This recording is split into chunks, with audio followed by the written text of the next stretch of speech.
pop quiz. Can you think of an industry that has been challenged with transparency and trust issues? If we have a solution that is simple and easy to adopt, then I think more and more brands will start looking at in-housing things far quicker. Probably blockchain is a challenge to the duopoly. Well, I'd imagine you're just going to be terrified. It's going to be another piece of technology, another bit of noise, another bit of confusion that is going to make your life a bit harder. What do you think the kind of main implications of blockchain are? Like, why is it interesting? Why should it be interesting for a marketer?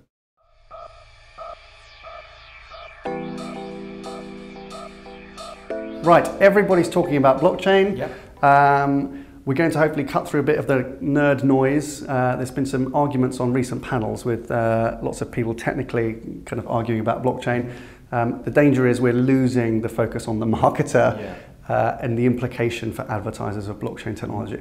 We're not going to get into the the technicalities behind blockchain. We'll link to some resources that you might enjoy if you don't know much about blockchain. And there are tons of different definitions, right, which we've kind of been uncovering over the last year or so. The best one, I think, is the Bank of England, who say that blockchain is a technology for people who don't know each other to trust a shared record of events. Yes. Okay, so that's a really nice, simple way of doing it, not too technical. The principle being is that it allows in markets where there's challenges of transparency and trust, it allows for a reliable consensus and single source of truth. So, pop quiz. Can you think of an industry that has been challenged with transparency and trust issues That's right. in the last few years? Well, and this is why I think it's kind of so fundamentally important to the conversation, the narrative that is going on at the moment. So in an industry that is so deeply troubled around trust and transparency, where there is so much cynicism on the marketeer side that, however understanding and compliant the agencies are, and whatever behaviours and noises and language they use, in some cases it's just never going to be enough. It's never going to be enough to kind of cleanse the legacy of the issues that we've had. And so sometimes in those situations what you need is something to recalibrate the market position completely. And a form of technology that enables trust, that that guarantees transparency is, I think, a viable and perfectly appropriate way of recalibrating the position that we're in, enabling us to move forward. Yeah, exactly. So it's going to be hugely important. It is important. Lots of all the marketers that we speak to, it's either in the background or sometimes in some cases, which we'll talk about, very front of mind in thinking about the future of the media trading environment. Certainly. Let's think about some of what those implications are. What do you think the kind of main implications of blockchain are? Like, why is it interesting? Why should it be interesting for a marketer? Well, the first thing is that it provides complete visibility on the supply chain. That enables marketeers and brands to understand better what is non-working in their media, in their capital investments, and what is working. Anheuser-Busch have been pioneering kind of blockchain technology, certainly through their mobile advertising. And they've shared findings that indicate that between 10 and 30% efficiencies can be found. Now then you either redeploy those back into your working media, or you use those to perhaps kind of invest behind more creative work.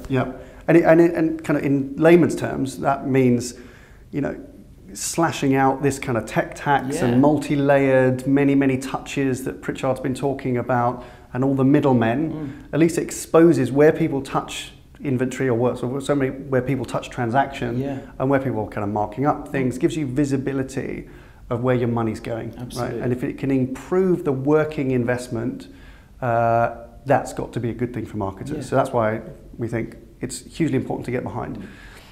One of the many implications of the industry adopting blockchain is going to be, as soon as you trust the supply chain more, because the consensus gives you confidence to trade. That's really one of the fundamental principles of blockchain. Is people that don't know each other gives you the confidence to trust and trade, and that's got to be good for business. And if you think about the kind of so-called murky digital supply chain, marketers' concerns about that is what's driven them, in part, to heavily overinvest in Facebook and Google, particularly. It's now the so-called duopoly, because they're so dominant and take such a large share that actually, as a marketer, as a budget holder, as soon as you get a little bit more confidence to trade with the longer tail, you'd expect that will mean you divest from Google and Facebook somewhat, and maybe you're more confident in trading in other places. So probably blockchain is a challenge to the duopoly in terms of their dominance of ad dollars. What I do think that blockchain will do, though, is accelerate the appetite for advertisers to start exploring taking more transactional activity in-house. Yeah. So lots of people are exploring with programmatic, but often the transaction, the administrative bit of the transaction is so complicated that they leave that to the agencies. Yeah. If we have a solution that is simple and easy to adopt, then I think more and more brands will start looking at in-housing things far quicker. Yeah, yeah. And just to build on the transaction thing, a lot of, historically, advertisers have used large media agencies for their many skills, but one of the things was actually just the transactional part of buying media in many parts of the world, literally like paying the invoices and monitoring all of that, was a huge complexity that the agencies took away that pain. Yeah. It's a cash market, and the agencies have also, it's pass through costs, so they've inevitably found opportunities to make money on that pass through. When the media buying transaction could in future be much more direct, and we're getting way down the line here, like far too advanced for ourselves, but adopting direct currency, cryptocurrency, rather than using cash to buy media, it means that you as an advertiser can pay the vendor directly, instantly upon delivery, and it's all automated and computerized. That's a role that agencies play, and it's got a profitable role potentially that agencies play that may not exist, but this is going to be 5-6 years down the line. Yeah. And brands are exploring and experimenting in this area. We've got, Unilever, Kellogg's are working with IBM Interactive and MediaOcean, exploring this territory. We've mentioned ABI and their kind of mobile ad exploration of this technology. A lot of noise coming out of agencies. There's been agencies like there's a company famously called Truth who have said that they're a blockchain principal kind of media buying agency. There are experts or expertise being built, companies like Fenestra, all these kind of things. We'll link to these because you should go and check them out. These are people that are betting on the future that blockchain is going to change media buying. But it changes it in a small way. We talked last week about the WFA's media charter, these kind of 8 brilliant principles. Blockchain only really addresses one of those because it's the demand for transparency in the supply chain. It's quite a fundamental one. It's a really fundamental one, and it probably is the solution to that fundamental thing. So it's not to be underestimated, but it doesn't. Blockchain is not it doesn't allow you to put your feet up as a marketer and say, like, blockchain, it's not a self-driving car.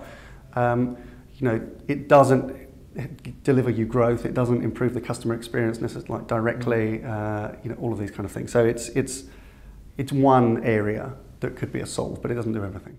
Right, so as a marketer, then, what should you be doing? So once you've taken your hands away from your head, because this is another piece of technology that is just kind of terrifying and confusing everything, the first thing is don't panic, don't be intimidated by the technology. The second thing is have a point of view, because this technology is not going to go away, it's not a fad, it is going to impact business. The third thing is test and learn. Begin to try and identify findings from those brands like ABI, like Unilever, that are pioneering in this space. And fourthly, and probably the most important thing, is we need to stick together. Yeah, and that is the bit for me that's I think is so important when it comes to thinking about blockchain, is that marketers, I think, have suffered from as digital media buying has got more complicated. They've been kind of fragmented by being sold solutions and technology. And really what's happened certainly with digital media buying is that marketers' behavior has been encouraged by people who are trying to find margin, and therefore they've been divided and confused and therefore conquered. So, and they're now having to climb back out of that hole, right? This is the whole Media Transparency and Action Plan. Is a symptom of the fact that marketers did not have a cohesive strategy when it came to this stuff. Blockchain is an opportunity for marketers to stick together now, so that we don't find ourselves in 5 years' time bemoaning how blockchain, many different blockchain protocols and all this complex kind of supply chain issues just gathered around this as a principle. Stick together. And I think we're going to be hugely reliant on the trade bodies, right, to act as the glue between marketers. It's great that brands are publicly announcing tests. We really would encourage marketers to deeply share their learnings. That's right. And the protocols around blockchain, because there are going to be many competing technologies and different suppliers. The protocols around blockchain have to be designed in the interest of the advertiser, and really that means that they have to be defined by the advertiser. Absolutely, but that's a rallying cry to the trade bodies, right? To help the advertisers navigate this critical but quite complicated space. Yeah, exactly.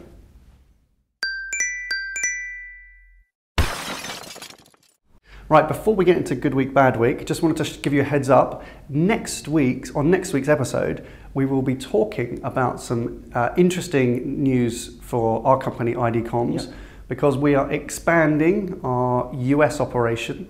We're moving some of the team from London to go and service increasing demand out of US, and we are hiring in New York. So stay tuned for that next week. Right, good week for? Yes, well, good week for Vodafone, who this week publicly announced they were taking more and more programmatic buying in-house. But I'm not going to talk about that. Okay. Because I have an even better week. But we are going to talk about Vodafone in a future episode, because this whole in-housing thing we need to kind of revisit. Absolutely, but it was a particularly good week for a Dutch-based digital content production company called Media.Monks. It's been Christmas for them, hasn't it? It has. Because they seem to be the focus of the attention for Mr. Sorrell's new venture, S4C, and he's created a bit of a bidding war. So, by all accounts, the value of this company, Media.Monks, originally was about 100 million. Suddenly, WPP and Accenture have become very interested in this business. I wonder why. And that valuation has gone up to 300 million. So who knows where that's going to go, but if you're the founders or any key stakeholders in Media.Monks, it's been a particularly good week. Bad week for? Bad week, well, related to that, it has potential to be a bad week for Mr. Sorrell. As we'd said before, launching his own company, the first acquisition was going to be critical. He's instigated a bit of a bidding war.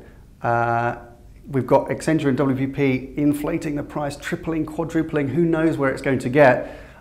He's got to follow through on this promise. He's going to look a little bit silly if he doesn't succeed in securing the first acquisition, because that's going to be so defining of his new company's proposition.